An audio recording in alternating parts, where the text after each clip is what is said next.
দর্শক আসসালামু আলাইকুম, আপনাদের সবাইকে স্বাগত জানাচ্ছি। বলতে নেই তবুও বলছি প্রথম পর্বে আমরা কথা বলতে চাই। আপনারা জানেন যে আহ, সেনাবাহিনীকে ম্যাজিস্ট্রেসি পাওয়ার দেওয়া হয়েছে এবং তারা 2 মাসের সময় পেয়েছেন।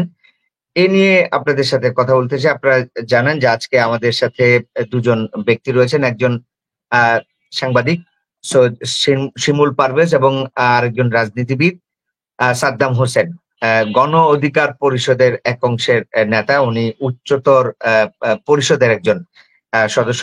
আমরা আপনাদেরকে স্বাগত জানাচ্ছি বলতে নেই তবুও বলছি অনুষ্ঠানে। আসসালামু আলাইকুম। ওয়ালাইকুম আসসালাম। প্রথমে আমি আসলে শিমুল পারভেজ আপনার কাছে প্রশ্ন রাখতে চাই যে এই যে ম্যাজিস্ট্রেসি পাওয়ার দেওয়া হলো সেনাবাহিনীকে এবং 16টি ধারায় তাদেরকে এই পাওয়ার দেওয়া হয়েছে, এতে আসলে কেন হঠাৎ করেই এই সিদ্ধান্ত নিল সরকার? কি মনে হয় আপনার কাছে? ধন্যবাদ নুরুল নুরুল ইসলাম খান মামুন ভাই। বরাবরই আপনার আয়োজন খুব চমৎকার। যেই কথাগুলো মেইন স্ট্রিম মিডিয়া ওইভাবে বলতে চায় না, আপনি বরাবরই জাতির সামনে তুলে ধরেন। তো আপনার যে প্রশ্নটা, এটা বর্তমান সময়ের সাথে হঠাৎ করে যে সেনাবাহিনীর হাতে ম্যাজিস্ট্রেসি যে পাওয়ারটা কেন দেওয়া হচ্ছে, এটা নিয়ে কিন্তু গতকাল থেকে একটা বিশাল আলোচনা, ইভেন সমালোচনা হচ্ছে অনেকের মধ্যে। তো আমি যেটা বলতে চাই, পজিটিভলি আমি বলবো, এই যে দেখুন, ইন্টারি গভর্নমেন্ট ফরমেশনের পর থেকেই কিন্তু পতিত স্বৈরাচার যেই শাসকের পতন হলো, আওয়ামী লীগ শাসন, তাদের রিজিম দীর্ঘ 16 বছর ছিল। তারা কিন্তু এই 16 বছরে প্রত্যেকটা সেক্টরে, প্রত্যেকটা ডিপার্টমেন্টে, এই দেশের প্রত্যেকটা স্তরে তারা কিন্তু তাদের নিজস্ব বলয় তৈরি করেছিল। তো হঠাৎ করে ওই সরকারের পতনের পর এই যে শেখ হাসিনা কিংবা তাদের 40-50 জন ক্যাবিনেট পলাতক থাকলেই কিন্তু যে তাদের পতন হয়েছে বা তাদেরকে কন্ট্রোলে, নিয়ন্ত্রণে আনাটা খুব সহজ হবে, এটা কিন্তু মোটেও না। এর ইতিমধ্যে আমরা কিন্তু বিভিন্ন সিনড্রোম দেখলাম যে পতিত স্বৈরাচার তারা কিন্তু নানাভাবে এই যে অন্তর্বর্তীকালীন যে সরকার গঠন হয়েছে, তাদেরকে সহযোগিতা তো করবে না, সেটা আপনারা আমরা প্রত্যেকেই জানি যে এটা স্বাভাবিক। বরং এই না, অন্তর্বর্তীকালীন শিমুল সরকার পারভেজ, আমার প্রশ্ন কিন্তু ওইটা না। আমার প্রশ্ন ছিল যে আসলে সেনাবাহিনীকে যে মানে ম্যাজিস্ট্রেসি যে পাওয়ার দেওয়া হলো, সেটা আসলে কেন দেওয়া হয়েছে আপনার কাছে কি মনে হয়? এবং আমি আসলে সেই জায়গা থেকে আপনার কাছ থেকে স্পেসিফিক উত্তর চাচ্ছিলাম। আমি আমি সেখানে প্রবেশ করছি। তো গত 1.5 মাসে এই অন্তর্বর্তীকালীন সরকার এই দেশকে পরিচালনা করতে গিয়ে অনেক বড় বড় আঘাত পেয়েছে, ধাক্কা পেয়েছে। এবং আপনি জানুন, যে আমরা সকলে জানি, শাহবাগে কিন্তু একসময় পতিত স্বৈরাচারের যারা দোসররা, তারা কিন্তু সনাতনদের আড়ালে প্রতি বিপ্লব ঘটানোর চেষ্টা করেছিল। তারা নানান ধরনের অপতৎপরতা চালিয়ে যাচ্ছে, কখনো আনসার হয়ে, কখনো রিক্সা চালক হয়ে, কখনো নানান ভাবে। এখন আরএমজি সেক্টরে যে আনরেস্ট হচ্ছে, এই আরএমজি সেক্টরে কিন্তু ভয়ঙ্কর মানে অস্থিরতা, এখানে আন্তর্জাতিক এবং দেশীয় ষড়যন্ত্র কিন্তু সেখানে আমরা ইতিমধ্যে প্রমাণ পেয়েছি। তো সবকিছু মিলিয়ে আপনার প্রশ্নে আমি আসছি যে এই মুহূর্তে কেন এই সরকার সেনাবাহিনীর হাতে এই ম্যাজিস্ট্রেসি পাওয়ার দিল। এটা একটাই মাত্র কারণ আমি দেখি, এটা হলো যে দেশের কিছু অঞ্চল এবং কিছু শিল্পাঞ্চল, আরএমজি সেক্টর সহ, সেখানে কোনোভাবে যারা পতিত শক্তি, যারা দুষ্কৃতিকারী, সন্ত্রাসী, তাদেরকে সহজে কিন্তু নিয়ন্ত্রণে আনা যাচ্ছে না। ইতিমধ্যে বেশ কয়েকজন মারাও গেছে এই মানে সহিংসতায়। মোট মোট কথা, আপনার কথা হচ্ছে যে দুষ্কৃতিকারীদের দমন করার জন্যই এই সেনাবাহিনীকে ম্যাজিস্ট্রেসি পাওয়ার দেওয়া হয়েছে। শুধু এটুক নয়, আপনাকে এটাও বলি যে 16 বছর শাসন, যখন শাসন থেকে তাদের স্বৈরাচারের পতন হলো, এই 5ই আগস্টের পর কিন্তু বাংলাদেশের অন্যতম যে বিরোধী শক্তি বা বিরোধী দল বিএনপি, এদের অনেক নেতাকর্মীদের বিরুদ্ধে কিন্তু অনেক অভিযোগ উঠেছে এবং অনেক ক্ষেত্রে সত্যতা, কারণ তারা 16 বছর বঞ্চিত ছিল, নির্যাতিত নিপীড়নে ছিল। তো দেখা যাচ্ছে যে স্বয়ং তারেক জিয়া এবং মির্জা ফখরুল তারা বলতেও বাধ্য হয়েছে যে আপনারা থামেন। তারা একটা আচ্ছা, কথা স্পষ্ট করছে ধন্যবাদ যে ধন্যবাদ বিএনপি। শিমুল পারভেজ, আপনার কাছে আসবো আমরা। আমরা একটু সাদ্দাম হোসেন, আপনার কাছে একটু জানতে চাই যে এই যে ম্যাজিস্ট্রেসি পাওয়ার যে দেওয়া হলো সেনাবাহিনীকে, এতে আইন শৃঙ্খলা বাহিনীর উন্নতি কতটুকু হবে বলে আপনি মনে করছেন? জি, ধন্যবাদ মামুন ভাই আপনাকে এবং ভয়েস অফ ডেমোক্রেসির সকল দর্শককে আমার পক্ষ থেকে অভিনন্দন জানাই আমাদের লাইভটি শোনার জন্য। আপনার প্রশ্ন খুব স্পেসিফিক, আমি উত্তরও খুব স্পেসিফিক দিব। জাস্ট দুইটা লাইন বলি। ম্যাজিস্ট্রেসি পাওয়ার দেওয়ার প্রেক্ষাপটটা একটু বলে নেই আমি, তারপর আমি আপনার প্রশ্নের একদম সরাসরি উত্তরে চলে যাই যে আইন শৃঙ্খলা পরিস্থিতির উন্নতি হবে কি হবে না।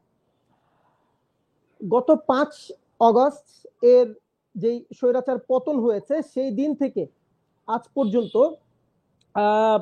মানে বাংলাদেশে বলা যায় যে আইন শৃঙ্খলা পরিস্থিতি শতভাগ নিয়ন্ত্রণে আনার চেষ্টা শতভাবে করা হলেও সেই চেষ্টায় কিন্তু কার্যত সফল হয়নি অন্তর্বর্তীকালীন সরকার। আমরা বিভিন্নভাবে চেষ্টা করতে তাদেরকে দেখেছি।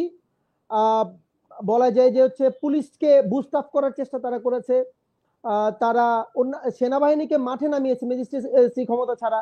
সেনাবাহিনী সার্বক্ষণিক পুলিশের সহায়তায় ছিল, আইন শৃঙ্খলা অন্যান্য যেই আধা সামরিক বা বেসামরিক কর্তৃপক্ষ তাদের সাথে সহযোগিতায় ছিল।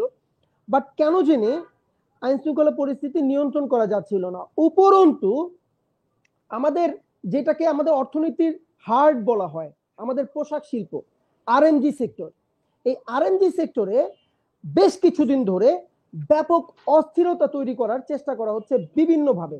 এখন কে করছে আমাকে যদি প্রশ্ন করেন আমি হয়তো স্পেসিফিক অ্যান্সার দিতে পারবো না, বাট যেই করছে সে যে শুভ উদ্দেশ্যে করছে না এটা খুব স্পষ্ট। তো তাদের মানে কালো হাত থেকে আমাদের আরএনজি সেক্টরকে যদি রক্ষা করতে হয়, আমাদের আরএনজি সেক্টরকে কেন আমাদের রক্ষা করতে হবে? কারণ আমরা জানি যে আমাদের পুরো অর্থনীতি টিকে আছে আরএনজি সেক্টরের উপর। আমরা যে প্রতি বছর 40 থেকে 45 বিলিয়ন ডলার এক্সপোর্ট করি, এই এক্সপোর্টের অলমোস্ট 85 থেকে 86% আমাদের এই আরএনজি সেক্টর থেকে আসে। ফলে আমার অর্থনীতি কিন্তু আরএনজি সেক্টর ছাড়া একেবারে নাই, চিন্তা করা যায় না, কল্পনা করা যায় না। সুতরাং আমার অর্থনীতিকে বাঁচাতে হলে, আমার দেশকে বাঁচাতে হলে আমার আরএনজি সেক্টরকে বাঁচাতে হবে। আমার অর্থনীতির লাইফ লাইন হচ্ছে আরএনজি সেক্টর। কাজেই যখন আমি দেখছি আরএনজি সেক্টরকে নিয়ে খেলা করছে, আরএনজি সেক্টরকে নিয়ে গভীর ষড়যন্ত্রে লিপ্ত হচ্ছে কোনো না কোনো পক্ষ, এবং আমি সেটাকে আমার বেসামরিক প্রশাসন দ্বারা শতভাগ নিয়ন্ত্রণে আনতে পারছি না, আমি কোনো ধরনের বল প্রয়োগ ছাড়াই নিয়ন্ত্রণে আনতে পারছি না, এমনকি আমি আসলে সেনাবাহিনীকেও ক্ষমতা দেই নাই যে সেনাবাহিনী নিজেদের মতো করে নিজেদের প্রুডেন্সকে অ্যাপ্লাই করে বা নিজেদের ক্ষমতাকে অ্যাপ্লাই করে আরএনজি সেক্টরের এই যে অস্থিরতা সেটাকে নিয়ন্ত্রণে আনবে। তখন আসলে আমাকে বাধ্য করেছে পরিস্থিতি যে হ্যাঁ, আরএনজি সেক্টরকে বাঁচাতে হলে আমাকে একটু বিকল্প চিন্তা করতে হবে, আমার লাস্ট অপশনটাকে বেছে নিতে হবে। আমার লাস্ট অপশন কি? আমার লাস্ট অপশন হচ্ছে সেনাবাহিনীর ক্ষমতায়ন করা এবং সেনাবাহিনীকে ম্যাজিস্ট্রেসি পাওয়ার দেয়া, সো দ্যাট সেনাবাহিনী আসলে আরএমজি সেক্টরের যেই অস্থিরতা নিরসন করতে পারে। এখন আপনার প্রশ্নে সরাসরি আসি যে আসলে এই সেনাবাহিনীকে যে ম্যাজিস্ট্রেসি পাওয়ার আমরা দিলাম, এতে করে কি এই আইন শৃঙ্খলা পরিস্থিতির উন্নয়ন হবে কিনা? অর্থাৎ আমরা যে উদ্দেশ্যে দিয়েছি, আমি যদি স্পেসিফিক বলি, আরএমজি সেক্টরের যে অস্থিরতা হ্রাস করা, সেটার সম্ভাবনা আছে কিনা? আমি বলবো এই ক্ষেত্রে সম্ভাবনা আছে। সম্ভাবনা কেন আছে? কারণ হচ্ছে সামরিক বাহিনীর বাইরে আমার এই বিশৃঙ্খলা নিয়ন্ত্রণ করার দায়িত্ব কার? পুলিশ প্রশাসনের, তাই তো? পুলিশ, আনসার, র্যাব সহ আমার যে আধা সামরিক এবং বেসামরিক প্রশাসন আছে তাদের। কিন্তু আমার এই আধা সামরিক এবং বেসামরিক প্রশাসনগুলোকে গত 15.5 বছরে এমন ভাবে দলীয়করণ করে ফেলা হয়েছে, ছাত্রলীগ, যুবলীগ, স্বেচ্ছাসেবক লীগ সহ দলীয় লোকজনকে এখানে ঢুকিয়ে এমন ভাবে এই বাহিনীগুলোকে কার্যত মানে দলীয় দাসে পরিণত করা হয়েছে যে তারা আসলে এখন চাইলেও জনগণের আস্থার জায়গায় যেতে পারবে না বলে তারা নিজেরাই কনফিডেন্স। আমি বলবো তারা কনফিডেন্স যে তারা জনগণের আস্থার জায়গায় যেতে পারবে না, এই জন্য তারা কোনো ধরনের বল প্রয়োগও করতে পারছে না, বা আরএনজি সেক্টরের এই যে অস্থিরতা যদি তাদের উদ্দেশ্য, কারো কারো উদ্দেশ্য থাকেও, তাও তারা এই আরএনজি সেক্টরের অস্থিরতা নিয়ন্ত্রণে কার্যকর ব্যবস্থা নিতে পারছে না। ফলে তারা যেহেতু ব্যর্থ, আমার পুলিশ প্রশাসন যেহেতু ব্যর্থ, আমার র্যাব যেহেতু ব্যর্থ, আনসার বাহিনী যেহেতু ব্যর্থ, ইভেন শিল্প পুলিশ যেহেতু ব্যর্থ, আমাকে তো বিকল্প একটা অপশন নিতেই হবে, এবং সেই অপশনে আমি নিয়েছি। এবং আমি বিশ্বাস করি এই অপশন, যে এই অপশনের আসলে দলীয়করণ করার সুযোগ আসলে বাংলাদেশে হয় নাই, বা কেউই তার মানে আপনি মনে করছেন সরকারের করতে পারে নাই। তাহলে আপনি মনে করছেন সরকারের যে সিদ্ধান্ত এটা সঠিক হয়েছে কিনা এবং সাহসী একটি সিদ্ধান্ত বলে মনে করেন আপনি? So far so good. আপনি যদি এই প্রশ্ন করেন আমাকে, আমি একদম এক লাইন অ্যান্সার দিব, সো ফার সো গুড বলা যায়। বাট এটাকে মানে চূড়ান্ত মন্তব্য করার জন্য আমাদেরকে আরো কিছুদিন ওয়েট করতে হবে। জি, ধন্যবাদ সাদ্দাম হোসেন। আপনার কাছে আমরা আবারও আসবো। তার আগে আসলে যেটা শুনছিলাম শিমুল পারভেজের কাছ থেকে, যে আসলে আপনি বলছিলেন যে গত 5ই আগস্টের যে ছাত্র জনতার যে গণ অভ্যুত্থান হয়েছে, এরপর থেকে আইন শৃঙ্খলা, এবং বলছিলেন যে যারা সরকারের দোসর ছিল বিগত সরকারের, তারা আসলে বিশৃঙ্খলা করছেন এবং একটা অরাজকতা করছেন এবং প্রতি বিপ্লবের একটা সুযোগ তারা খুঁজছিলেন। তো আসলে শিমুল পারভেজ, আপনার কাছে কি মনে হয় যে শুধু কি আরএমজি সেক্টর আইন শৃঙ্খলা বাহিনীর উন্নতির জন্যই কি আসলে এই সেনাবাহিনীকে ম্যাজিস্ট্রেসি পাওয়ার দেওয়া হয়েছে? আপনি কি মনে করেন?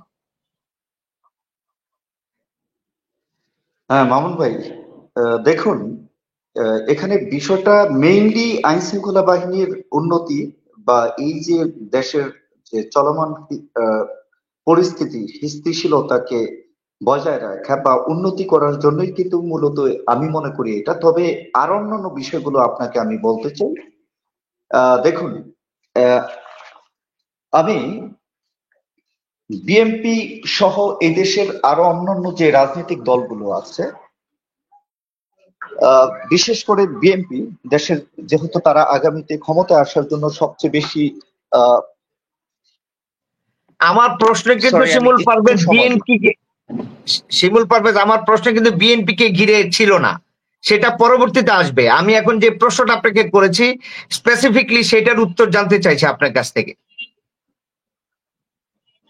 আমাকে শুনতে পাচ্ছেন? আইন শৃঙ্খলা পরিস্থিতি, হ্যাঁ হ্যাঁ হ্যাঁ, আইন শৃঙ্খলা পরিস্থিতির উন্নয়নের জন্যই আমি মনে করি এই মুহূর্তে অন্তর্বর্তীকালীন সরকার এই সিদ্ধান্ত নিয়েছে। আমি সাদ্দামের সাথে একমত। তবে আমার একটা বিষয় ব্যাখ্যা করার আছে, সেটা হলো, দেখুন, সেনাবাহিনীকে আমাদের এই যে এশিয়ার, সাউথ এশিয়ায়, হ্যাঁ, সেনাবাহিনীর হস্তক্ষেপকে কিন্তু আমরা সহজে পজিটিভলি নিতে পারি না। তবে এইবার সেনাবাহিনী যেই ভূমিকাটা রাখছে, শুরু থেকেই বলবো, কারণ সেনাবাহিনী যদি কোঅপারেটিভ না হতো, এই দেশের ছাত্র জনতার সাথে যদি তারা একত্রিত না হতো, এখানে যদি সেনাবাহিনীর সাপোর্ট না থাকতো, তাহলে কিন্তু দেশ অনেক বড় রসাতলে যেত। এটা আমরা প্রত্যেকেই জানি। অবশ্যই আমি সেনাবাহিনীকে বলবো যে সেলুট দে। এবং সেনাবাহিনী যখন জাতির উদ্দেশ্যে সেনাপ্রধান ভাষণ দিলেন, অন্তর্বর্তীকালীন সরকারের গঠনের সময় যে কথাগুলো সেনাবাহিনীর প্রধান বললেন, আমার হৃদয় জড়িয়েছে এবং এই দেশের কোটি কোটি মানুষের হৃদয় জয় করেছে তার বক্তব্যগুলো। তিনি বলেছেন যে সেনাবাহিনী অতীতের মতো যে রুল ছিল ওটা ভুলে যেতে হবে। আমরা চাই এই দেশ গঠনে যেরকম ছাত্র জনতা জীবন দিয়েছে, মাঠে নেমেছে, এই দেশ গঠনের জন্য সেনাবাহিনী যতদিন মাঠে থাকতে হয়, এই জনকল্যাণে, এই দেশের স্বার্থে, একটি দেশকে উন্নতি করার জন্য, এই দেশে যে হাজার হাজার সমস্যা, এই যে আমাদের নৈতিক অবক্ষয়, রাজনৈতিক ভাবে আজকাল সবাই রাজনীতিতে আসতে চায়, মনে করে যে রাজনীতিতে আসলে সে কোটি কোটি টাকার মালিক হবে।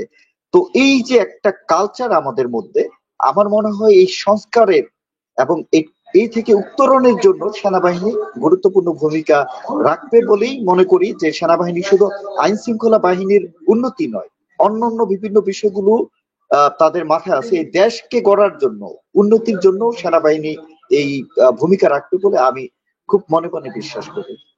জি, শিমুল পারভেজ, ধন্যবাদ আপনাকে।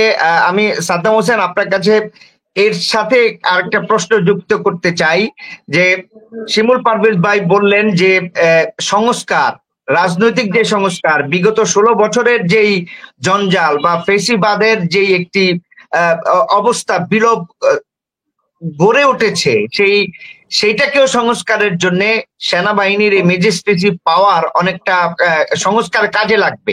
আপনিও কি তাই মনে করেন? আমি আসলে এটাকে সরাসরি অ্যান্সার দিতে চাই না এভাবে, কারণ এটাকে যদি আমি সরাসরি অ্যান্সার দিই তাহলে একটা মিস ইন্টারপ্রিটেশন হওয়ার সম্ভাবনা আছে। সেনাবাহিনী সংস্কার করবে বা সেনাবাহিনী সংস্কার কাজে সরাসরি জড়িত হবে এমনটা শিমুল ভাইয়ের বক্তব্য থেকে বোঝার সুযোগ নাই। শিমুল ভাই আমার বিশ্বাস এই ধরনের বক্তব্য বা এটা মিন করেন নাই। রেদার শিমুল ভাই যেটা বোঝানোর চেষ্টা করছেন, আমি যেটা ফিল করি এবং আমিও যেটা মনে করি, যে সেনাবাহিনীর যদি ম্যাজিস্ট্রেসি পাওয়ারের মাধ্যমে আমাদের আইন শৃঙ্খলা পরিস্থিতির উন্নয়ন ঘটে, মানে উই ডু বিলিভ যে সেনাবাহিনীর এই ম্যাজিস্ট্রেসি পাওয়ারটা আসলে লং লাস্টিং করবে না, খুবই শর্ট টার্মের জন্য দেওয়া হয়েছে ফর 60 ডেজ। তো এই 60 ডেজে আইন শৃঙ্খলা পরিস্থিতির উন্নয়ন ঘটলে সেনাবাহিনীর ম্যাজিস্ট্রেসি পাওয়ার দরকার হবে না। বাট সেনাবাহিনীর এই ম্যাজিস্ট্রেসি পাওয়ারের ফলে যদি দেশের আইন শৃঙ্খলা পরিস্থিতির উন্নতি হয় এবং জননিরাপত্তার নিশ্চয়তা থাকে, তাহলে আমি এবং শিমুল আমার বিশ্বাস যে আমরা নিশ্চিত যে দেশের যে সংস্কার কাজ বর্তমান ইন্টারিম গভর্নমেন্ট বা অন্তর্বর্তীকালীন সরকার করার প্রত্যয় ব্যক্ত করেছে, সেই সংস্কার কাজগুলো সহজ হয়ে যাবে। এবং আমার বিশ্বাস যে সেনাবাহিনীও আসলে মূলত মনে মনে এটাই চায়। তারা চায় না যে সরাসরি এই ধরনের সংস্কার কাজে তারা নিজেরাও ইনভলভ হবে, কারণ এটা বেসামরিক প্রশাসনের কাজ, তারা নিজেরাও ভালো করে জানে। তো তারা বেসামরিক প্রশাসনকে পরোক্ষভাবে সহযোগিতা করবে, তারা প্রত্যক্ষভাবে এই সংস্কার কাজে ইনভলভ হবে না। আমি বিশ্বাস করি না তারা প্রত্যক্ষভাবে সংস্কার কাজে ইনভলভ হতেও চায়। এখন আপনি যেমনটা মনে করছেন যে যেটা বলছিলেন যে শিমুল ভাইকে প্রশ্ন করেছেন যে সেনাবাহিনীকে কি তাহলে এই যে আরএমজি সেক্টর সহ এই আইন শৃঙ্খলা পরিস্থিতির উন্নয়ন ঘটানোর জন্যই কি ম্যাজিস্ট্রেসি পাওয়ার দেওয়া হয়েছে কিনা, এই প্রশ্নের উত্তরও অনেকটা একই রকম, যে সত্যিকার অর্থেই সেনাবাহিনীকে আপাতত সময়ের জন্য আইন শৃঙ্খলা পরিস্থিতির উন্নয়ন ঘটানোর জন্যই ম্যাজিস্ট্রেসি পাওয়ার দেওয়া হয়েছে। তবে ভবিষ্যতে যদি বেসামরিক প্রশাসন মনে করে যে পুলিশ প্রশাসন কিংবা বেসামরিক অন্যান্য আমাদের যে আইন শৃঙ্খলা বাহিনীগুলো রয়েছে তাদের সাথে সহযোগিতা করার জন্য সেনাবাহিনীকে আরো অন্তর্ভুক্তিমূলক কোনো একটা জায়গায় বা আইন শৃঙ্খলার রক্ষার কোনো একটা ফরম্যাটে যদি সেনাবাহিনীকে রাখার প্রয়োজন অন্তর্বর্তীকালীন সরকার মনে করে, তাহলে সেটা ফুললি অন্তর্বর্তীকালীন সরকারের প্রুডেন্সের ব্যাপার, তারা সিদ্ধান্ত নিবে। এবং আমার মনে হয় সেনাবাহিনী সেটা বলা যায় যে খুব পজিটিভলি নিবে এবং সেই রোল প্লে করার জন্য তারা প্রস্তুত থাকবে। সুতরাং কাজে আপাতত সেনাবাহিনীকে শুধুমাত্র আইন শৃঙ্খলা পরিস্থিতির উন্নয়ন ঘটানোর জন্যই এই ম্যাজিস্ট্রেসি পাওয়ার দেওয়া হয়েছে বলে আমি মনে করি। না, এখানে 16টি ধারা রয়েছে। 16টি ধারার মধ্যে আমরা দেখেছি যে 17টি ধারা 17টি বা 16টি ধারা রয়েছে। সেখানে আমরা দেখছি যে রাজনৈতিক যে সভা সমাবেশ সেখানে কিন্তু ছত্রভঙ্গ করতে পারবে এবং আসলে চাইলে পণ্ড করেও দিতে পারে, এবং যদি সন্দেহ হয় যে এখানে আইন শৃঙ্খলার অবনতি ঘটতে পারে সেখানে সেনাবাহিনী আটকও করতে পারে, এমন একটি ধারাও কিন্তু রয়েছে। তো সেই অর্থে আমি আপনার কাছে আবারও আসবো। রাজনীতির যে সংস্কার চলছে সেখানে রাজনৈতিক দলগুলো এই যে ম্যাজিস্ট্রেসি পাওয়ার দেওয়া হলো সেনাবাহিনীকে, তারা কিভাবে নিতে পারে? তারা কি পজিটিভলি নিবে, না আসলে তারা এটাকে খুব সহজেই নিবে, না তারাও একটু চিন্তা করবে যে আসলে এতদিন দেওয়া উচিত? বা তাদের কাছ থেকে কিন্তু এখন পর্যন্ত আমরা তেমন প্রতিক্রিয়া পাইনি। শিমুল পারভেজ, আপনি কি মনে করেন রাজনীতির জন্য কি এটা, রাজনীতিবিদদের জন্য কি সহজ হলো না কঠিন হলো?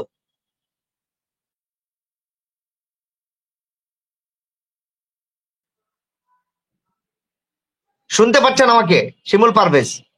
হ্যাঁ, প্রশ্নটা কাইন্ডলি একটু আরেকবার করুন, আমার ফোনে একটু চার্জ নেই, এর জন্য একটু সমস্যায় পড়েছি, বলুন প্লিজ। জি জি জি, আমার প্রশ্নটা ছিল রাজনীতিবিদদের জন্য এই যে ম্যাজিস্ট্রেসি পাওয়ার, সেটা আসলে সহজ হলো না কঠিন হলো, না রাজনীতিবিদরা এটাকে কঠিন ভাবে নিবে না সহজ ভাবে নিবে, কি মনে করছেন আপনি?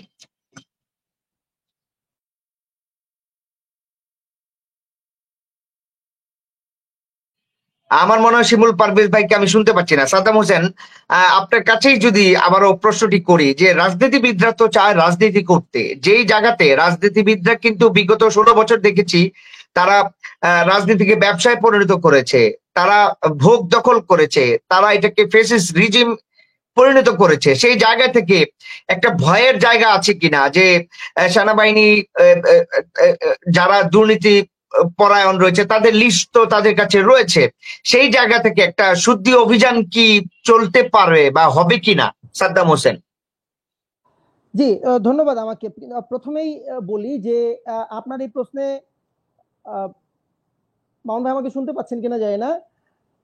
হ্যাঁ, আমি শুনতে পাচ্ছি, আমি শুনতে পাচ্ছি। আপনি যে সভা সমাবেশ বা রাজনৈতিক সভা সমাবেশ ভঙ্গের কথা বলছেন, এটা সিআরপিসির 27, 28, 32 এবং 33, 127, 128, 132, 133 ধারায় বলা আছে এবং 127 এবং 28 এই ধারা কিন্তু রয়েছে। হ্যাঁ, এক্স্যাক্টলি। এখানে কি বলা আছে যে আসলে 5 জন বা ততোধিক ব্যক্তির সমাবেশ ছত্রভঙ্গ করে দিতে পারবে যদি সেটা জননিরাপত্তার জন্য হুমকি মনে করে সেনাবাহিনী। আচ্ছা, এখন আপনাকে দেখতে হবে এই যে ক্ষমতা, এই ক্ষমতা সেনাবাহিনী কিভাবে ব্যয় করে। এটা কি রাজনৈতিক দলগুলোর রাজনৈতিক কর্মকাণ্ডকে সীমাবদ্ধ করা বা প্রতিবন্ধকতা সৃষ্টির জন্য এই ক্ষমতা তারা ব্যবহার করে, নাকি তারা ওই যে দুষ্কৃতিকারীরা আমাদের আরএনজি সেক্টরকে ধ্বংসের পায়তারা করছে, যেই দুষ্কৃতিকারীরা পাল্টা কু বা প্রতি বিপ্লব ঘটানোর চেষ্টা করছে শাহবাগ বা বিভিন্ন জায়গায় বিভিন্ন নামে বেনামে অপ্রয়োজনীয় সভা সমাবেশ করে জনভোগান্তির সৃষ্টি করে, তাদের এগেইনস্টে ব্যবহার করা হবে। সেই বিষয়টা আগে আমাদের অবজার্ভ করতে হবে কিছুদিন, যে সেনাবাহিনী আসলে এই ক্ষমতাটা, এই যে সভা সমাবেশ ছত্রভঙ্গ করার ক্ষমতাটা আসলে কোন কাজে ব্যবহার করছে। আমি খুব মানে ফার্মলি বিলিভ করতে চাই যে সেনাবাহিনী কোনোভাবেই বর্তমানে রাজনৈতিক দলগুলোর রাজনৈতিক কর্মকাণ্ডকে বাধাগ্রস্ত করা বা লিমিটেড করার জন্য তার এই ক্ষমতা ব্যবহার করবে না। কেন করবে না? কারণ যেই রাজনৈতিক দলগুলো বাংলাদেশে এখন রাজনৈতিক ক্ষমতার প্রয়োগ করছে বা ওপেনলি রাজনীতি করছে, তারা কিন্তু গত 17 বছর ধরে নির্যাতিত, বা আমি যদি স্পেসিফিকলি বলি 15.5 বছর ধরে নির্যাতিত। 15.5 বছর বাংলাদেশে কিন্তু কার্যত তারা মাঠে নেমে ওপেনলি রাজনীতি করতে পারে নাই, এখন তারা পাচ্ছে এবং তারা তাদের গণতান্ত্রিক রাজনৈতিক অধিকার ভোগ করছে। এখানে সেনাবাহিনীর আসলে তাদেরকে বাধা দেওয়ার প্রয়োজন নাই। কেন প্রয়োজন নাই? এই রাজনৈতিক দলগুলো তো মানে গত 15.5 বছরে দেশের বিরুদ্ধে কোনো অবস্থান নেয় নাই কিংবা কোনো ধরনের দুর্নীতি বা অপকর্মে লিপ্ত হয় নাই। যদি এরা কোনো ধরনের দুর্নীতি বা অপকর্মে লিপ্ত হতো, তাহলে সেনাবাহিনী, আপনি যেমনটা আশঙ্কা করছেন যে সেনাবাহিনী এই যে দুর্নীতিবাজ, এই যে অপকর্মকারী, দেশের টাকা লুটপাটকারী রাজনীতিবিদ হিসেবে তাদেরকে আসলে আমি আপনার সাথে একমত যে আপনি যেটা বলছিলেন যে কিন্তু আওয়ামী লীগের যারা রাজনীতি করেছেন, যারা ক্ষমতার ইয়াতে ছিলেন, কেন্দ্রবিন্দুতে ছিলেন, তারা তো ভোগ দখল করেছেন, তারা তো রাজনীতির ব্যবসাটাকে লুটপাট করেছেন। সেই জায়গা থেকে সেনাবাহিনী কি তাদেরকে খুঁজে বের করে বা তাদের অর্থ সম্পদ কতটুকু আছে সেটাকে মানে সেই দিক থেকে সেনাবাহিনী যাবে কিনা? তবে এইটা কিন্তু আপনারা দুজনেই বলেছেন যে অবস্থা চলছে গত 5ই আগস্টের পর থেকে আইন শৃঙ্খলার যতটা অবনতি হচ্ছে, সেই দিক থেকে কিন্তু জনমনে একটা শঙ্কা কাজ করছে এবং সরকার কিন্তু তার কাজটা ঠিক মতো করতে পারছে না। যে সংস্কারের কথা তারা বলছেন, সেই সংস্কার কিন্তু তারা করতে পারছেন না। এই কারণেই আপনার কথা এবং শিমুল ভাইয়ের কথা ধরেই আমার কাছে মনে হয় যে সেনাবাহিনী আপনার সাথে একমত। জি জি শিমুল পারভেজ, আপনি কি শুনতে পাচ্ছেন আমাকে? সাদ্দাম হোসেন ভাই মনে আমাকে শুনতে পাচ্ছেন না। জি শিমুল পারভেজ, আপনার কাছে প্রশ্ন আমার, এই যে রাজনীতিবিদরা 1 মাস হলো যে শেখ হাসিনা সরকারের পতন হলো বা পালিয়ে গেল, 1 মাসে 1.5 মাসের কাছাকাছি এই যে সরকার আসছে তারা সংস্কারের কথা বলছে, কিন্তু অন্যদিকে রাজনীতির কথা বলছেন অন্য দলগুলো। তারা চাচ্ছেন যে একটি সংস্কারের মাধ্যমে রোডম্যাপ দেওয়া হোক এখন সরকার কতদিন সময় লাগাতে পারে রোডম্যাপ দিতে বা স্পেসিফিক একটি নির্দিষ্ট তারিখ দিতে? আপনি কি মনে করেন? ধন্যবাদ কোশ্চেনটা কি আমাকে, মামুন ভাই? আমি একটা সাদ্দাম ভাই, আপনাকে আপনিও জবাব দিবেন, তার আগে আমি একটু শিমুল ভাই কাছ থেকে জানতে চাই। যে দেখুন, এই অন্তর্বর্তীকালীন সরকার যেই পরিস্থিতির কে ক্ষমতা নিল বা সরকার গঠন করলো অন্তর্বর্তীকালীন সরকার, তো আমি একটা বিষয় স্পষ্ট আপনাদেরকে পুরো জাতির কাছে বলতে চাই যে ইভেন আপনি তারেক জিয়ার গতকালকের স্পিচটা, বক্তব্যটা দেখুন। তারেক জিয়া একদমই সরাসরি বলেছে যে এই অন্তর্বর্তীকালীন সরকারকে ব্যর্থ হতে দেওয়া যাবে না। এই অন্তর্বর্তীকালীন সরকারের প্রতি কিন্তু বিএনপির মেইন যারা, তাদের পূর্ণ বিশ্বাস আছে। এটা বলার কারণ হলো, আর একটু বলে নেই আপনাদের সুবিধা হবে, এই বাংলাদেশের পুরো সমগ্র জাতিকে 100% যদি ধরি, এর ভিতরে আমি মনে করি 90%, 90% বেশি মানুষ তারা এখনো এই অন্তর্বর্তীকালীন সরকারকে সাপোর্ট দেয় এবং তারা মনে করে এই অন্তর্বর্তীকালীন সরকারের আরো কয়েক বছর থাকুক, তারা থেকে যেন সংস্কারের একটা প্র্যাকটিস, একটা কালচার তৈরি করে যেতে পারে। কারণ আমরা অতীতে বিএনপিকেও দেখছি, আওয়ামী লীগকেও দেখেছি, বা আমাদের যে প্রচলিত রাজনীতির যে ধারা, আওয়ামী লীগ বিএনপির মধ্যে কিন্তু তফাৎ তেমন নাই। তো এই দেশের 90% উপরে জনগণ চায় যে এই অন্তর্বর্তীকালীন সরকার, বিশেষ করে ডক্টর মোহাম্মদ ইউনূসের নেতৃত্বে। শিমুল পারভেজ, আপনি কি জরিপ করেছেন? আপনি যে বলছেন যে 2-3 বছর থাকার মানুষ চায়, আপনি কি জরিপ করেছেন না আপনি আপনার কথা বলছেন? না না, আমি সংবাদ মাধ্যমে কাজ করি। এদেশের একটা বৃহৎ, না, এটা তো কেউ জরিপ করে নাই, এখন পর্যন্ত কেউ তো জরিপ করে নাই। আপনাকে বলতে পারি, হ্যাঁ আমাকে বলতে দিন। তো আমি যেটা মনে করি যে এদেশের অধিকাংশ মানুষ চায় যে এই অন্তর্বর্তীকালীন সরকার তারা কিছু সময় পায়।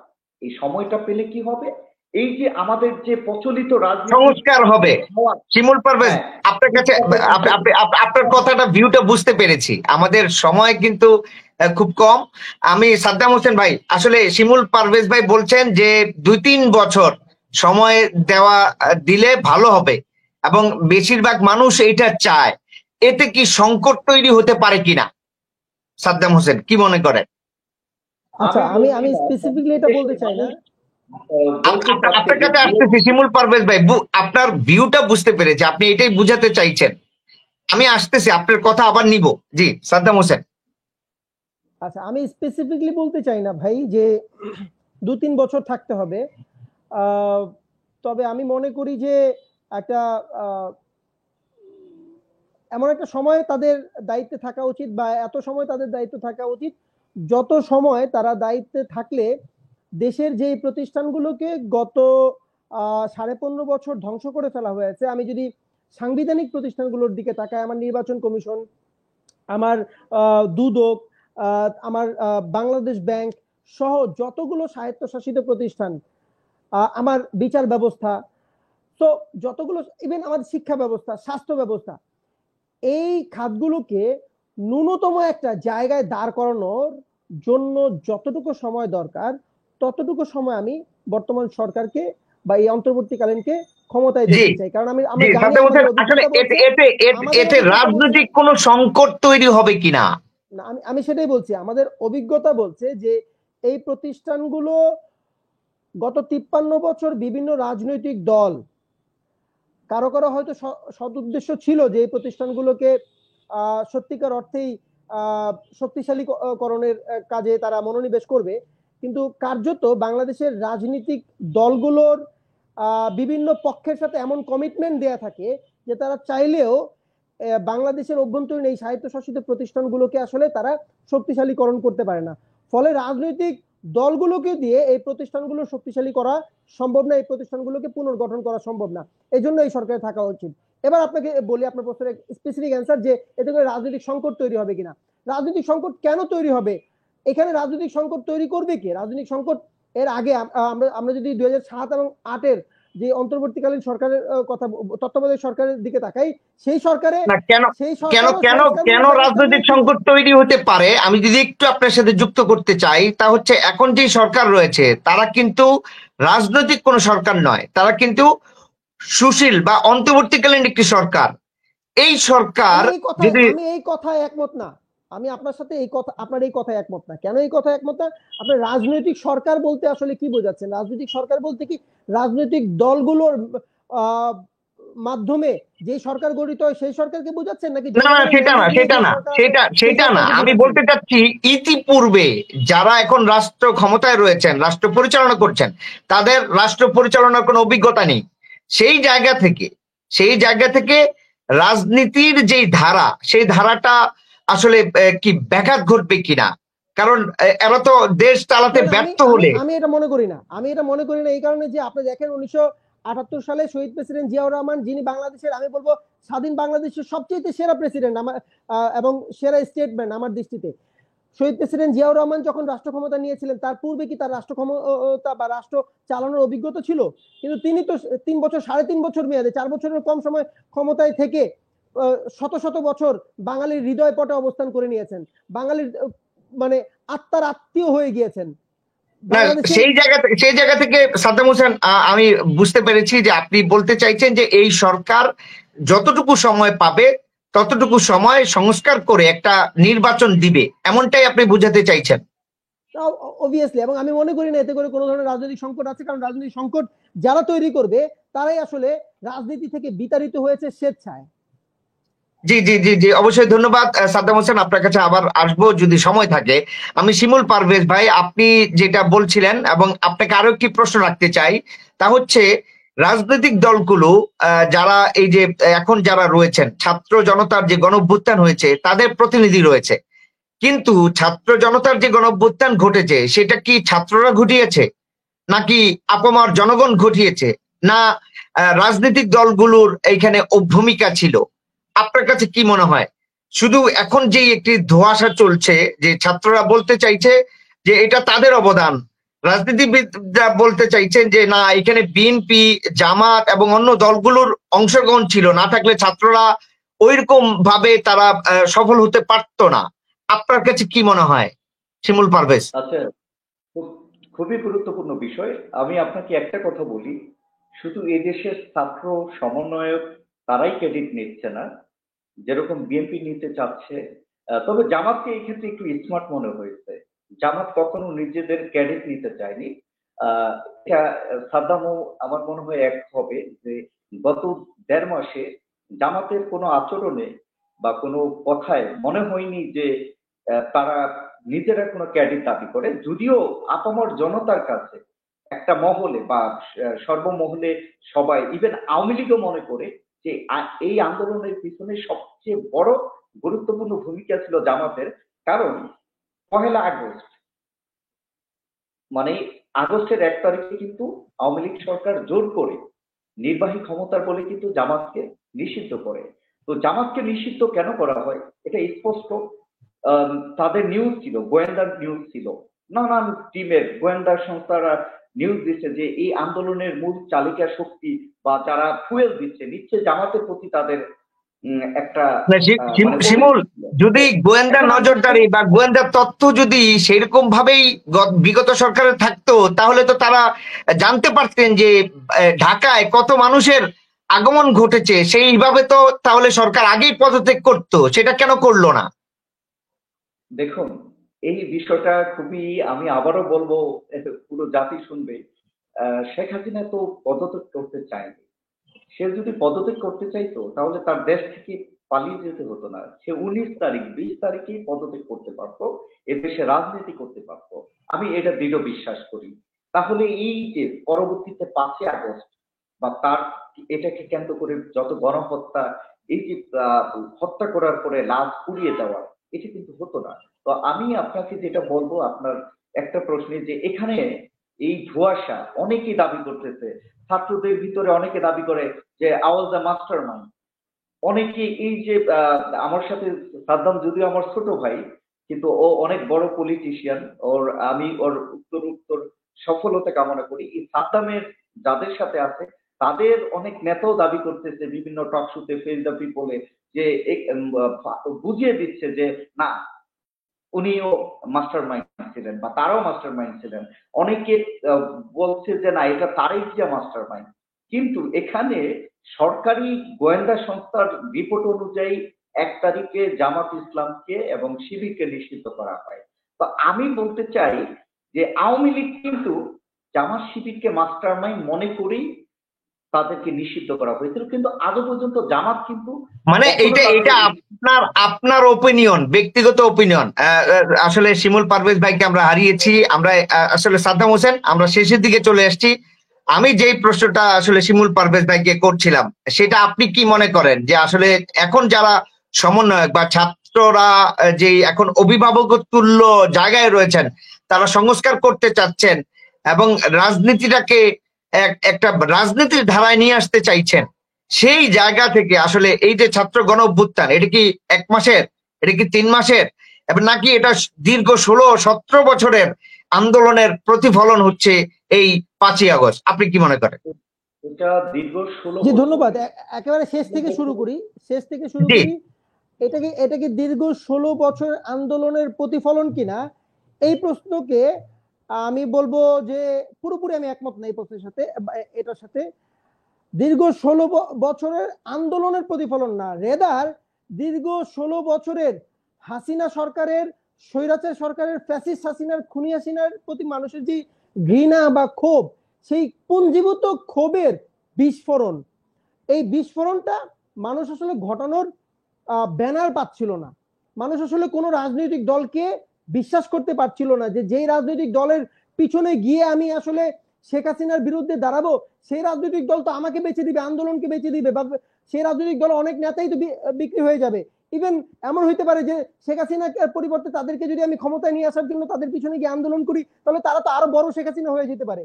কাজে এই জন্যই মূলত জনগণ কিন্তু 15.5 বছর 16 বছরে শেখ হাসিনার বিপক্ষে নামে নাই।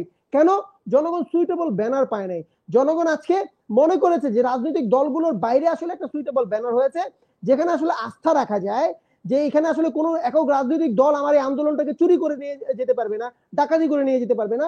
ফলে এই আমার যে রক্ত আমি বিসর্জন দিব, এই রক্তের সঠিক মূল্য পাওয়া যাবে, তখন আসলে জনগণ রাস্তায় নেমেছে। সুতরাং বলা যাবে না যে দীর্ঘ 16 বছর 1 মাসের না 3 মাসের না, দীর্ঘ 16 বছরের আন্দোলনের প্রতিফলন, এভাবে বলা যাবে না।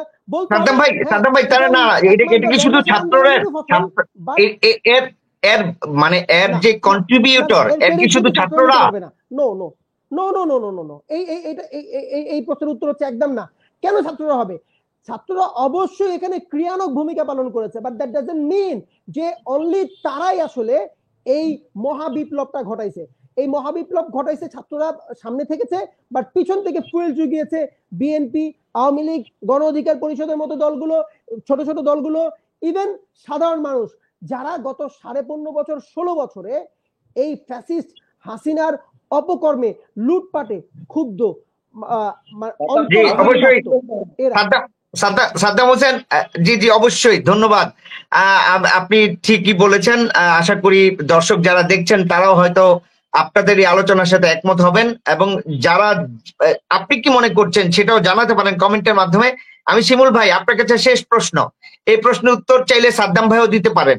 সেটা হচ্ছে, শিমুল ভাই, বিগত 17 বছর ধরে বাংলাদেশে গণতন্ত্র, ভোট হচ্ছে না, সেই জায়গা থেকে রাজনৈতিক দলগুলো নিরপেক্ষ গণতান্ত্রিক একটি ভোট চাইছে, সেইটা আসলে হবে কিনা সামনে? আপনি কি মনে করেন কতটুকু একদম সুষ্ঠু নিরপেক্ষ ভোট হবে? আপনি কি মনে করেন?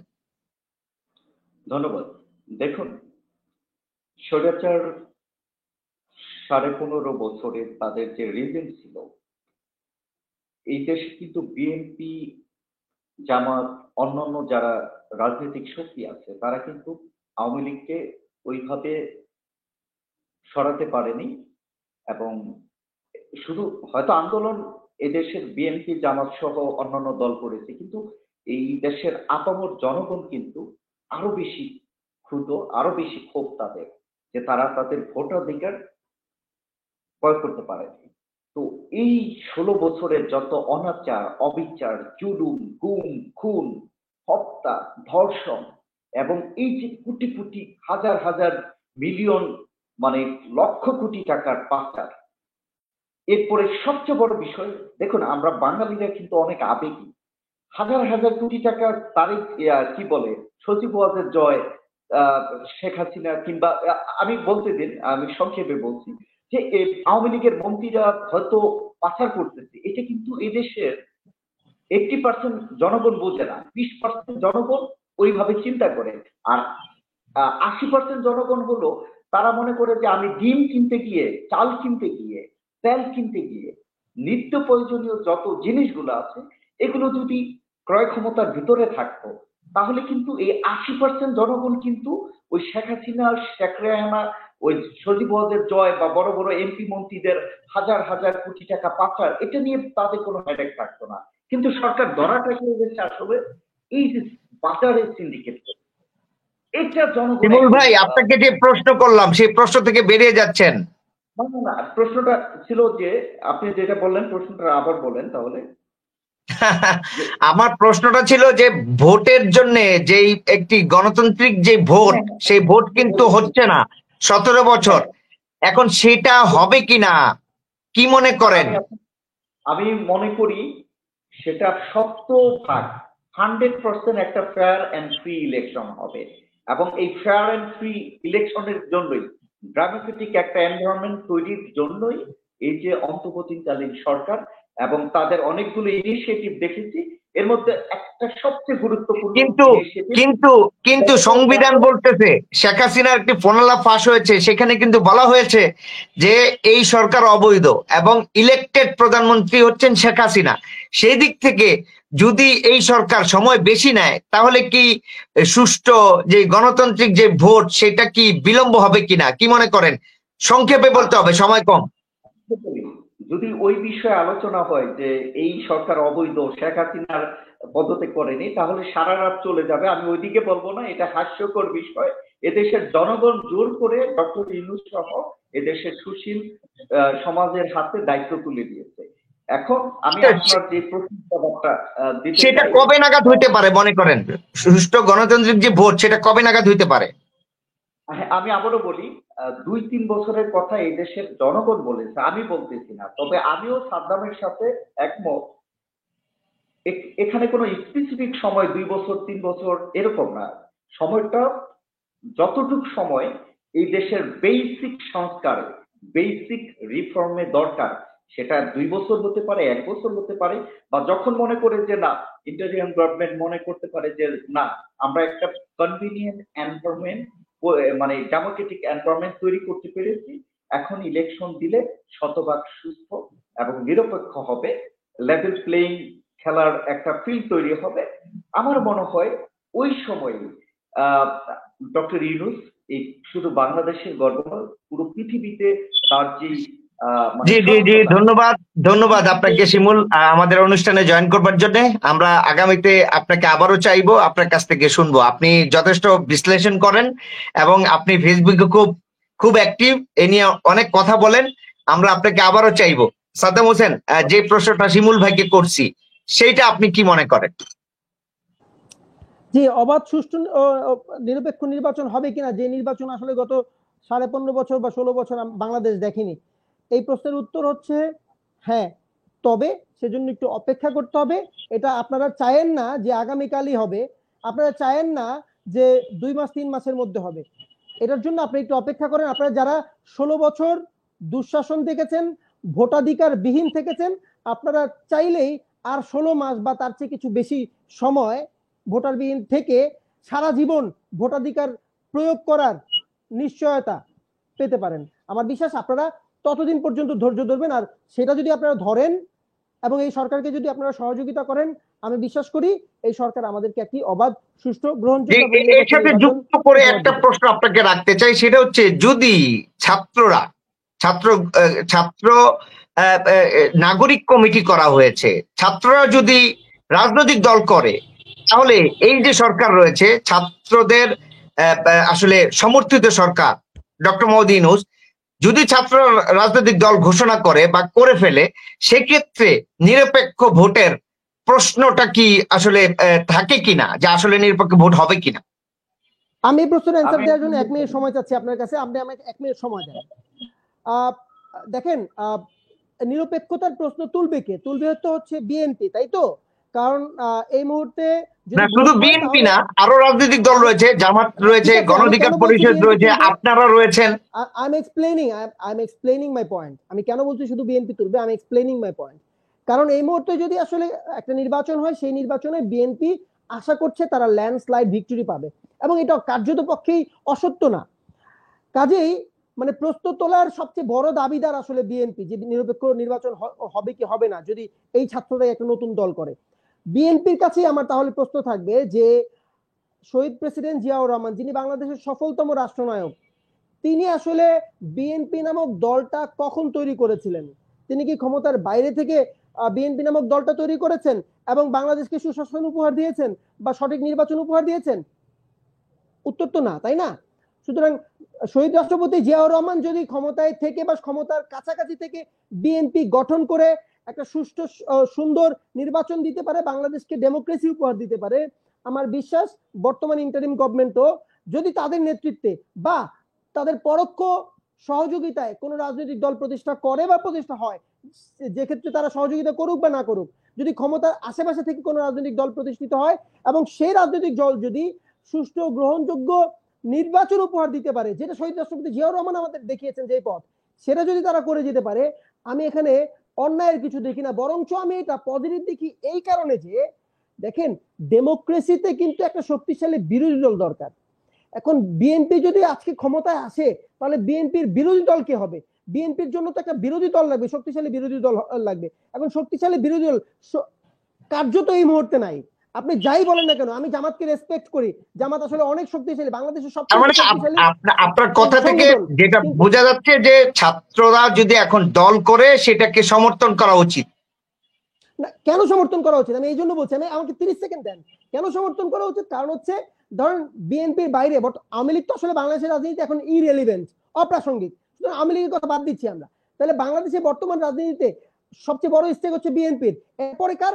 জামাতের। এখন বিএনপির ভোট যদি 35 থেকে 40% হয়, তাহলে জামাতের ভোট সেখানে কত? 10% সর্বোচ্চ। এখন 10% ভোট নিয়ে একটা দল তো আসলে শক্তিশালী বিরোধী দল হতে পারবে না। তাহলে কি করতে হবে? ইভেন জামাত আসলে, আমি জামাতকে রেসপেক্ট করি এবং আমি মনে করি এই মুহূর্তে বাংলাদেশের সবচেয়ে শক্তিশালী সংগঠন তাদের, কিন্তু সংগঠন শক্তিশালী তাদের, ভোটের রাজনীতিতে তারা কিন্তু সবচেয়ে শক্তিশালী অবস্থায় নাই। তাহলে ভোটের রাজনীতিতে বিএনপির এগেইনস্টে একটি শক্তিশালী বিরোধী দলীয় রাজনৈতিক দল প্রতিষ্ঠা করতে হবে। যদি সেটা আমরা না করি, তাহলে কোনো না কোনো ফরম্যাটে আবার যেই স্বৈরাচার শেখ মানে হাসিনা, ফেসিস্টিজম আসবে, ফেসিস্টিজম আসবে। আমরা জি জি জি, তো সেই শেখ হাসিনাকে ফেরত আসতে দিতে চাই না বলেই আমরা নতুন রাজনৈতিক দলের উত্থান চাই। না কিন্তু জি শিমুল ভাই 1 মিনিট বলেন। সাদ্দাম রেশনাল, যেটা যৌক্তিক সেই কথাই সাদ্দাম বলেছে। তবে আমার কাছে মনে হচ্ছে যে যাদের হাতে এদেশের দ্বিতীয় বৃহৎ অপোজিশন শক্তি গড়ে উঠবে, আপনি যদি মনে করেন যে এই সমন্বয়ক দিয়ে সেটা হবে, আমি এখানে পরিপূর্ণভাবে 100% দ্বিমত পোষণ করছি। না শিমুল ভাই, আমি সেটা বলছি না, শিমুল ভাই আমি বলছি না, আমি বলছি যদি কেউ তৈরি করতে পারে, যদি কোনো রাজনৈতিক দল তৈরি হয় ক্ষমতায় যারা আছে তাদের মাধ্যমে বা তাদের সহযোগিতায়, তাদের প্রত্যক্ষ বা পরোক্ষ সহযোগিতায়, তাহলে সেই রাজনৈতিক দল যদি শক্তিশালী বিরোধী দল হতে পারে বা বিএনপির এগেইনস্টে শক্তিশালী রাজনৈতিক দল হতে পারে, সেটাকে আমি সমর্থন করছি। সেটা যে বর্তমান সমন্বয়কদের নেতৃত্বেই তৈরি হইতে হবে, আমি এটার সাথে একমত না, বা আমি সেটা বলছিও না। যদি 2 বছর ধরুন 1.5 বছরের মধ্যে একটা ইলেকশন হয়, এই ইলেকশনে সাদ্দাম যেটা বললেন যে জামাতকে তিনি ওইভাবে ভোটের রাজনীতি আর সাংগঠনিক জনপ্রিয়তাকে তিনি মিলাতে চাচ্ছেন না, আমিও সাদ্দামের সাথে একমত। তবে সাদ্দাম, জামাতের এই রাজনীতিটা, আমার বাড়ি যেহেতু গ্রেটার ফরিদপুরে, গোপালগঞ্জ, শরীয়তপুর, আমার ফ্রিকোয়েন্ট প্রতি সপ্তাহে আসা যাওয়া হয়। আমি যখন আমার এলাকার এনভায়রনমেন্ট দেখি, আওয়ামী লীগের পরিবারের সদস্য যারা তরুণ, কেউ কলেজে পড়ে, ইউনিভার্সিটি পড়ে, কেউ বিদেশে থাকে, তাদের ভিতরে যে জামাত প্রীতি, ইভেন আওয়ামী লীগ বিএনপিকেও তারা মনে করে যে আওয়ামী লীগ যে ভুল করছে সেই ভুল 100% বিএনপি করবে। যদি আমি মনে করি তারেক জিয়ার যে বলিষ্ঠ নেতৃত্ব বা আমার মনে হয় না বিএনপি আগের মতো করে যাবে। তবে এদেশের মানুষ ফ্লটিং ভোটার আছে প্রায় 35 to 40%, ভাসমান ভোটার বলি, সাপোর্টার বলি। তারা যে বিএনপি শিমুল ভাই, দেখলে তারা আওয়ামী লীগকে ভোট দিচ্ছে, আওয়ামী লীগের আকাম কুকাম অপশাসন দেখলে বিএনপি কে ভোট দিচ্ছে। তো তাদের একটা কথা যে তারা মনে করে এই দেশে যে অতীতে যাই হয়েছে বিএনপি এবং আওয়ামী লীগ প্রায় একই একই কাজ হবে। এদেশের মানুষ একটা নতুন একটা রাজনৈতিক দল চায় যারা দুর্নীতি মুক্ত করতে পারবে। তো এই বিষয়ের সাথে মনে হয় সাদ্দাম একমত যে এদেশের তরুণরা, প্রবাসীরা এবং 35 to 40% ফ্লোটিং ভোটার, ভাসমান ভোটাররা এটা 100% মনে করে যে এই আওয়ামী লীগ বিএনপির তুলনায় জামাত এখানে ডিফারেন্ট। যদিও জামাত সাংগঠনিক ভাবে শক্তিশালী হলেও এখনো পর্যন্ত ভোটের রাজনীতিতে ওইভাবে তারা পৌঁছাতে পারেনি, তবে তারা পিছিয়েও নেই। একটা বিষয় শেষ করছি আমি, যে জামাত চাচ্ছে এই ইন্টেরিয়াম গভর্নমেন্ট একটু সময় নেবে। কেন চাচ্ছে জানেন? আর বিএনপি চাচ্ছে যে না, দ্রুত ইলেকশন হোক। এই দুইটার রহস্যটা আমি বলি দেই। জামাত মনে জি করে জি, ধন্যবাদ শিমুল পারভেজ ভাই। আমাদের সময় খুব আসলে আপনি আরেকটি আলোচনায় আমরা বিস্তারিত আলোচনা করব, কারণ আমরা যে বিষয়টা নিয়ে কথা বলছি। জি আচ্ছা, শিমুল ভাই, 1 মিনিটে শেষ করবেন। আচ্ছা, জামাত মনে করে তাদের সাংগঠনিক স্কিল আছে, কিন্তু তাদের এখনো রোড লেভেলে, কি বলে ওটাকে আমরা, যে গ্রাম পর্যায়ে প্রতিটি তৃণমূলে তাদের যে পরিমাণ ভোটার থাকার কথা সেটা এখনো তাদের হয়ে ওঠেনি। যদি 2টা বছর সময় পায় ডক্টর শফিকুর রহমানরা, এবং তাদের যেহেতু সোশ্যাল মিডিয়া একটা বড় প্ল্যাটফর্ম এবং মেইন স্ট্রিম মিডিয়া জামাতকে প্রতিনিয়ত বিট দিচ্ছে। ইভেন আপনি অবাক হবেন, আওয়ামী লীগ বিটের 100% যারা আওয়ামী লীগ বিট করতো তারা এখন জামাত বিট করে। তো এটা কিন্তু একটা অন্যরকম বিষয়। জামাতের নিউজ কিন্তু দেশের মেইন স্ট্রিম টেলিভিশন মিডিয়া প্রতিদিন ফোকাস মেইন ব্যাক পেজে নয়, আমি বলবো ফ্রন্ট পেজে দিচ্ছে। তো জামাতকে কিন্তু একটা লেভেলে নিয়ে আসছে এই মেইন স্ট্রিম মিডিয়া বলেন, সোশ্যাল মিডিয়া বলেন, সবাই কিন্তু নিয়ে আসছে। তো আমি বলবো 2 বছর সময় জামাত পেলে জি জি, অবশ্যই ধন্যবাদ আপনাকে শিমুল ভাই। সময় বলে দিবে যে আসলে 2 বছর সময় না 3 বছর সময়, সেটা আসলে স্পেসিফিক করে আসলে অন্তর্বর্তীকালীন সরকার বলছে না। সেখানেও একটি আসলে রহস্য রাখছে। রাজনৈতিক দলগুলো চাইছে যে তারা একটা রোডম্যাপ দেখ এবং স্পেসিফিকলি তারা একটা সময় চাক যে কতদিন সংস্কার করতে লাগবে। নির্বাচন কমিশন, বাংলাদেশের যে রাজনীতি, সংবিধান, আরো যে বিষয়গুলো রয়েছে সেগুলো নিয়ে সংস্কার করতে তাদের মোট কতদিন সময় লাগতে পারে সেটা কিন্তু তারা বলছেন না এবং রোডম্যাপও দিচ্ছেন না। এ নিয়ে রাজনীতিবিদদের মধ্যে কিন্তু একটি আসলে চাপা ক্ষোভ রয়েছেন। সেটা হয়তো 1 মাস গিয়েছে, সেটা এখনো প্রকাশ পায়নি। সামনে হয়তো আমরা আরো দেখতে পাবো। আমরা এদিক থেকে দেখতে পেয়েছি যে নানান দল থেকে নেতারা কিন্তু বলছেন, কখনো বলছেন যে এখনই নির্বাচন দিন, আবার বলছেন যে তত্ত্বাবধায়ক সরকারকে সফল করতে দিতে হবে এবং তাদেরকে সময় দিতে হবে। সেটি নিয়ে আসলে তর্ক আলোচনা চলবে। এখন যেই বিষয়টি নিয়ে আজকে আমরা আলোচনা করেছি, সেনাবাহিনীকে ম্যাজিস্ট্রেসি পাওয়ার দেওয়া হয়েছে আগামী 2 মাস, খুবই গুরুত্বপূর্ণ 2 মাস। তার মানে এই 2 মাস সংস্কারে সরকার, অন্তর্বর্তীকালীন সরকার একটি একেবারেই সংস্কারে হাত দিয়েছে। সেটি হয়তো অনেকটাই কাজে দিবে আজকের আলোচনা।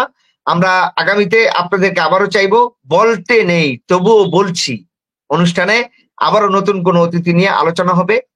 ফ্রিডম অফ স্পিচ শেয়ার করব আমরা, এটা কথা বলা আমাদের অধিকার, জানার অধিকার রয়েছে, প্রশ্ন করবার অধিকার রয়েছে এবং আপনার জায়গা থেকে আপনার মত দেওয়ারও স্বাধীনতা রয়েছে, যেটি বিগত 15 বছর আসলে শেখ হাসিনা সরকার গলা চেপে ধরেছিল। সেটি থেকে কিন্তু আমরা অনেকটা বলা যায় যে এখন কথা বলা যায় এবং আপনারা জানেন যে অনেকেই কিন্তু এখন কথা বলছেন। সেটা যেন ব্যাঘাত না ঘটে, অন্তর্বর্তীকালীন সরকার বা যে কেউ এই যেন গলা চেপে না ধরে, কথা বলার অধিকার যেন আমরা পাই। সেই জায়গা থেকে আপনাদেরকে আবারও ধন্যবাদ জানিয়ে আজকের মতো শেষ করছি। আগামী অনুষ্ঠানে আবারও দেখা হবে। আসসালামু আলাইকুম। ওয়ালাইকুম আসসালাম, আপনাকে ধন্যবাদ। আসসালামু আলাইকুম।